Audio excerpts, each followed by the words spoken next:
Donovan Mitchell just got traded to the Cleveland Cavaliers. The Cavs just said, F the Knicks and F any other team that may want him. Why? Because we're going to get him. And listen to this. Ochai Agbaji reunites with teammate Udoka Azubuike. They send over Lauri Markkanen and Collin Sexton, gets Bojan Bogdanovic money, $18 million a year over a 4-year deal. They get 3 unprotected first-round picks and 2 pick swaps. The picks that are unprotected are the 2025, 2027, and 2029, and then the 26 and 28 picks are trade swaps. And now, along with the Rudy Gobert trade with Minnesota, Utah has gathered 13 unprotected or lightly protected picks through 2029. Now, for me, this, I didn't have faith the Cavs were going to do it, but the Cavs were able to do it. So basically, Sean Serrano tweeted, the Cleveland Cavaliers have acquired Donovan Mitchell in a trade with the Utah Jazz. Sources confirmed to The Athletic. Cleveland is sending Collin Sexton, Lauri Markkanen, who has about, including this year, 3 years total on his contract. Ochai Agbaji, who was a lottery pick in this year's draft. And then you have over here 3 first-round picks, 2 pick swaps. And Utah's been discussing trade packages centered around Mitchell this offseason, mainly with the New York Knicks, we thought. And with the RJ Barrett, it was really, actually, shout out ESPN first to report this news, but when you look at this whole situation, I don't think anyone would have told you that they thought this would happen. I think we're all just as shocked. And for us, it comes down to the fact that I think both teams won this trade. Because first off, Utah now, literally listen to how many guys Utah has. Utah now has Lauri Markkanen, Collin Sexton, Ochai Agbaji on their team. Okay. Then you add Mike Conley if they keep him. Same thing with Bojan, Malik, and Jordan. That's already 7 guys. Taylor Horn-Tucker, Rudy Gay, Nickeil Alexander-Walker, Jared Vanderbilt, Simone Fontecchio, Walker Kessler, Leandro Balmaro, Stanley Johnson, Udoka Azubuike. Like, we're at 13 guys. 14 with Jared Butler. Then Johnny Juzang and Xavier Sneed. Like, this is a good team.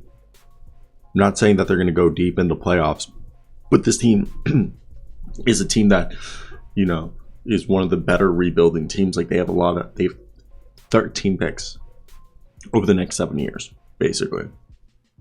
As well as basically a bunch of young guys on this roster, if you're not including, Clarkson, Beasley, Bojan, and Conley, and Gay. Everyone else, Tucker, Horn-Tucker, Nickeil Alexander-Walker, Jared Butler, Simone Fontecchio, Lauri Markkanen is still young, Collin Sexton is still young, Ochai is a rookie, he's reunited with Udoka. This is a good team. And there's no reason people should be jaded by them or thinking that they're not that good. Because guess what? You're wrong. They are that good. And they're a team, in my opinion, that people need to be paying attention to. I give the Utah Jazz a B+, and I give the Cavaliers an A-. The only reason, I think both teams won the trade. Nobody lost this trade. Actually, the losers are the Knicks. Mainly the Knicks. Yeah, the Knicks are the losers in this. Because first off, the Cavaliers didn't get their roster. Their roster is now Donovan Mitchell, Kevin Love, Jared Allen, Karis LeVert, Darius Garland, Evan Mobley, Jared Osman, Isaac Okoro, Ricky Rubio, Dylan Windler, Robin Lopez, Raul Neto, Dean Wade, Lamar Stevens. Okay, they're 13 deep. They're 13 deep. And I think Donovan Mitchell, they didn't give up too much. They gave up 3 players. And the best part was Lauri Markkanen was the only player who was still, or in Ochai, yeah, they both technically had 4 and 3 years respectively. But Collin Sexton, he was on a rental basically. He wasn't going to stick around for long. So for me, this worked out really, really well for them. And it's quite unbelievable that also the Knicks supposedly only offered 2 unprotected first-round picks. I just think everyone's just in shock still about what went down and how it went down. Because if you told me a month ago it was going to be the Cavaliers, I was going to be surprised, but it's crazy. So I want to hear your thoughts down below. What do you think? And what's your thoughts with this? I do think it's pretty wild. Shout out Adrian Wojnarowski for breaking the news.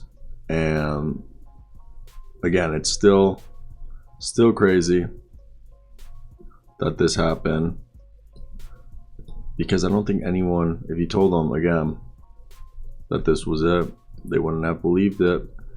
But hey, that's the NBA for you. So let me hear your thoughts down below, and like and subscribe.